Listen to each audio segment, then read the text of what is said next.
Patricia. Hi, my sweet Lisa. So,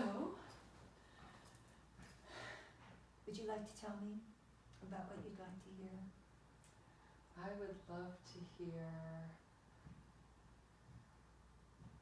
to hear about your experience with the 3 C's and what they mean to you. Well, I can remember the first time I heard them. I was in the throes of a loved one's addiction. And it was consuming me. And someone shared with me that I didn't cause it, I can't control it, and I can't cure it. And I remember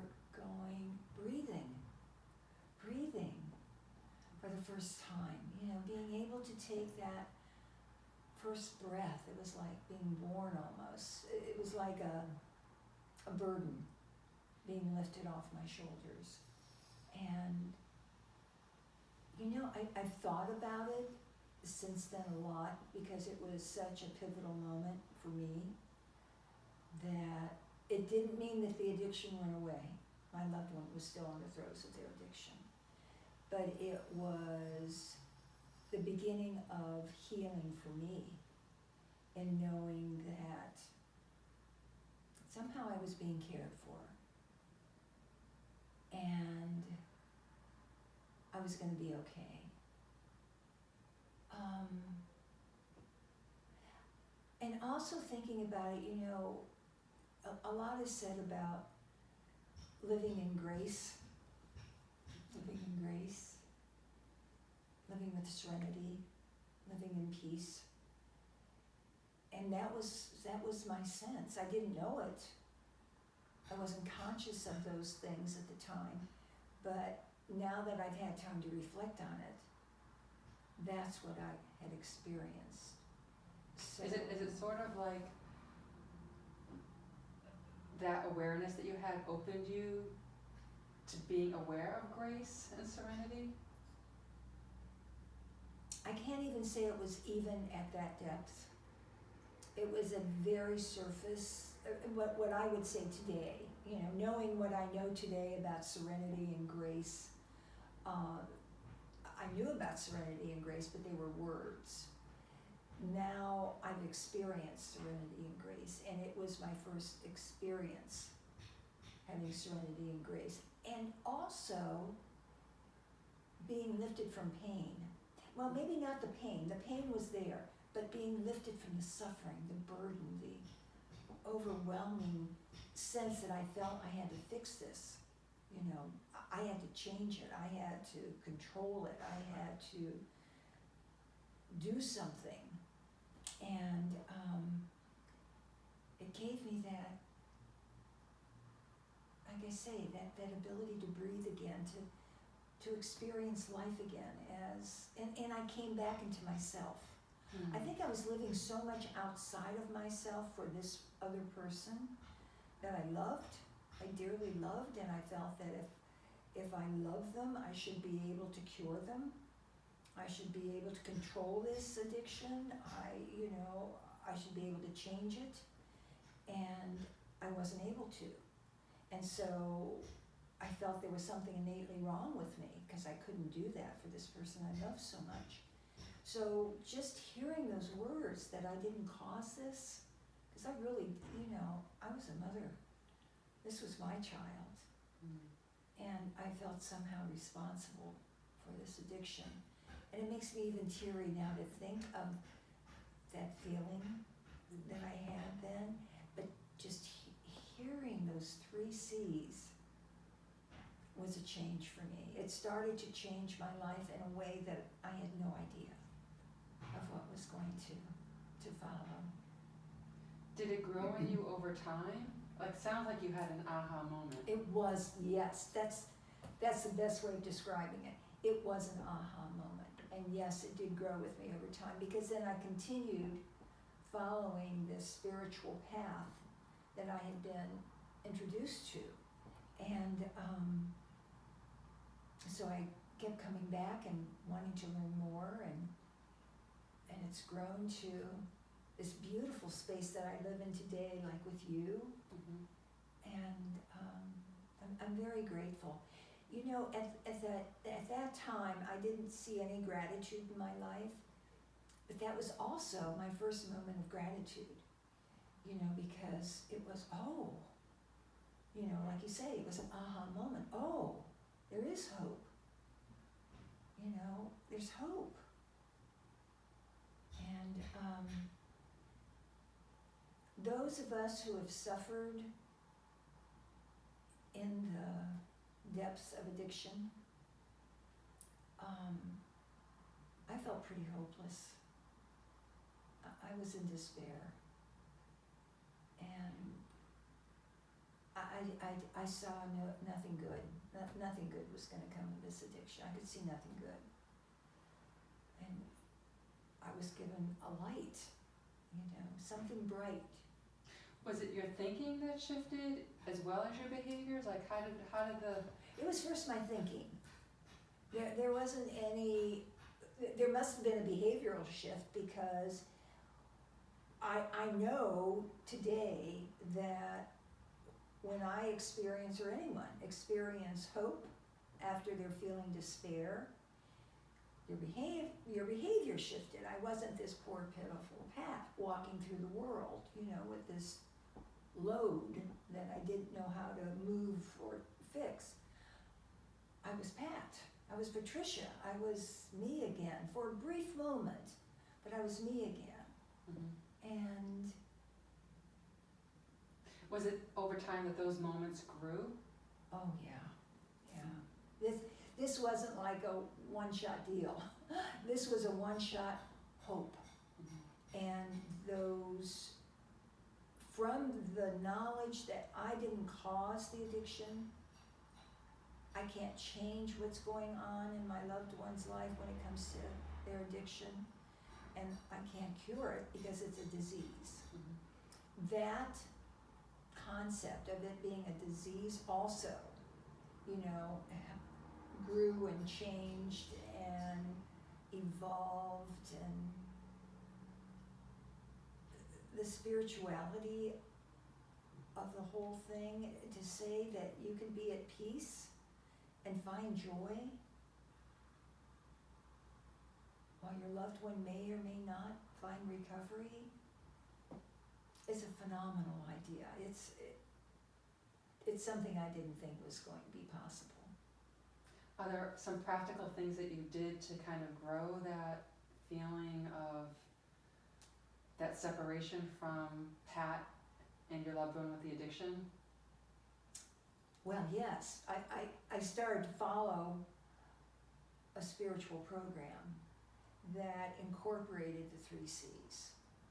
And I started reading literature, and I started... Literature about addiction. Yes. So you began to understand addiction. I began to understand addiction. More importantly, I knew about, I did reading about addiction, but it was not from like my point of view. It was from the person that was addicted. But I started reading more literature that was involving me and being in relationship Mm-hmm. with this person, so that when I was with this person, I could accept them for who they were, no matter.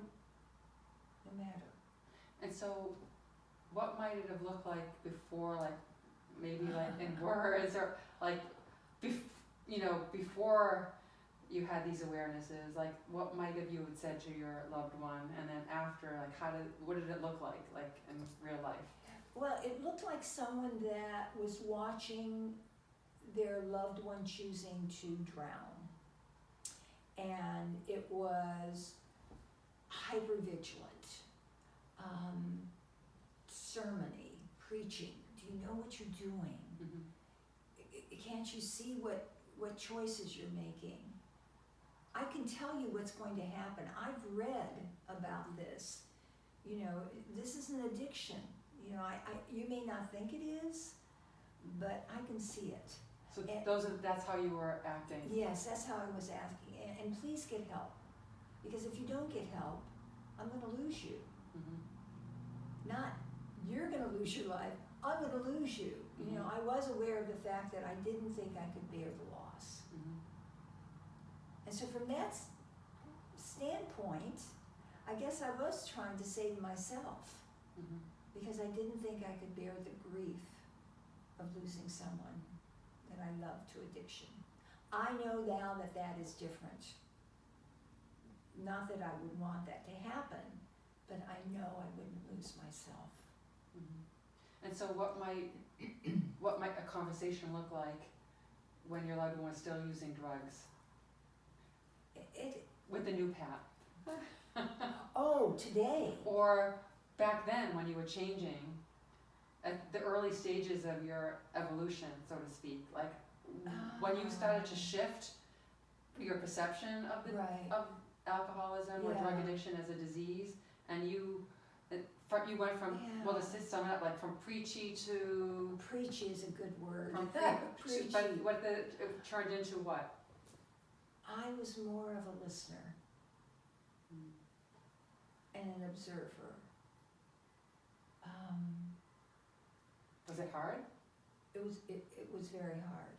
It was very hard. And even when I was listening and observing, in my mind, in the beginning, in my mind, I was still trying to create scenarios of how I could cure one of the 3 C's. You know, I can't cure this. Mm-hmm. This is a disease. It takes a while to come to that. It does, for me it did. Mm-hmm. I've known some people that once they hear it, they can make the shift. For me, it was not an immediate shift. This has been a very slow, gradual, gentle process. And I use the word gentle because it has been very gentle. There was no one preaching to me like I was trying to do to this loved one. You know, I'm going like this because that's how I now know I was with them. Mm-hmm. And you know what I found out since then? Because I am blessed in the fact that this person is in recovery, is that all those words of wisdom, all my preaching, they didn't remember it, they don't remember hearing it. When someone's in addiction, you know, that's their life, Mm-hmm. you know. So what I might say or do, they weren't even aware of it. You know, it was such a shock to me when my loved one was able to, I would say to him, gee, you know, I'm really sorry I was like that when you were just struggling so much. And they go, oh, you were? Really? You know, so it's a gentle process. It's a very loving process.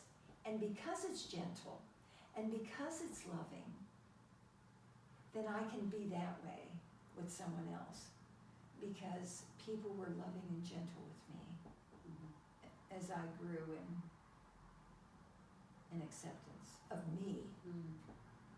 I have a back question. Sure. When you made the distinction between the pain and the suffering with your loved one, that could you say more about that? Yeah, that's a big one for me.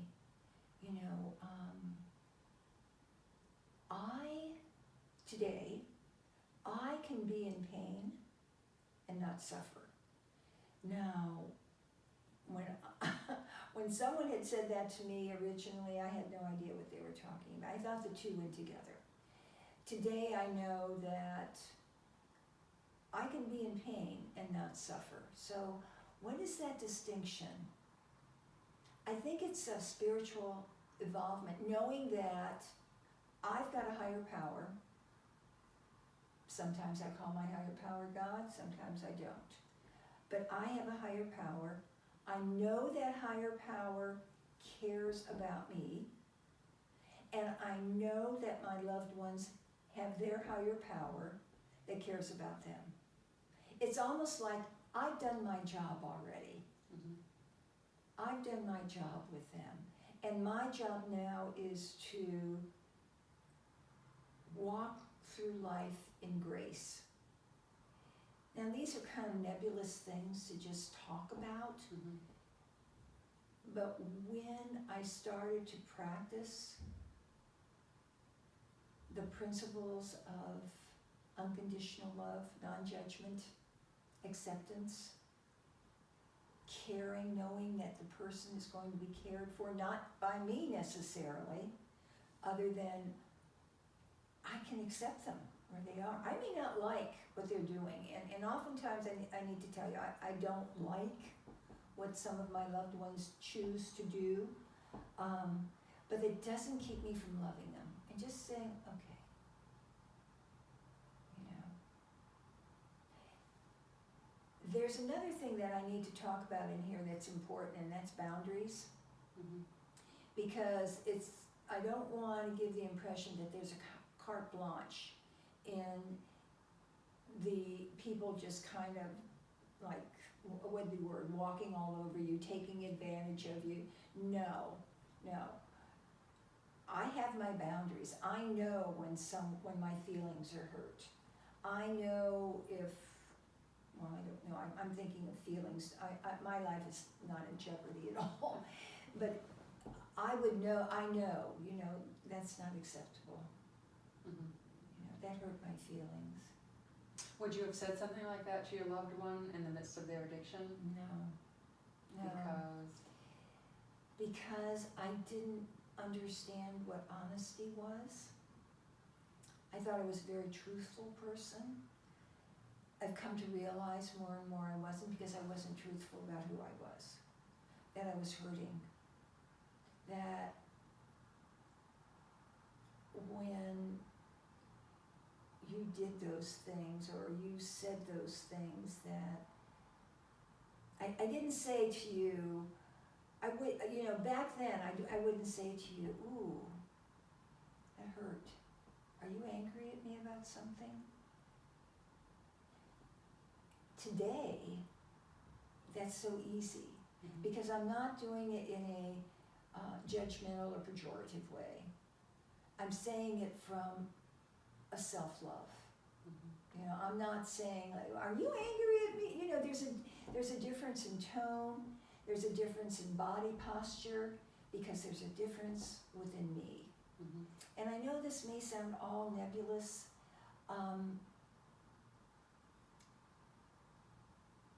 but it's very real also. And I don't know if that happens. It did not happen right away for me. It took time. It's still evolving.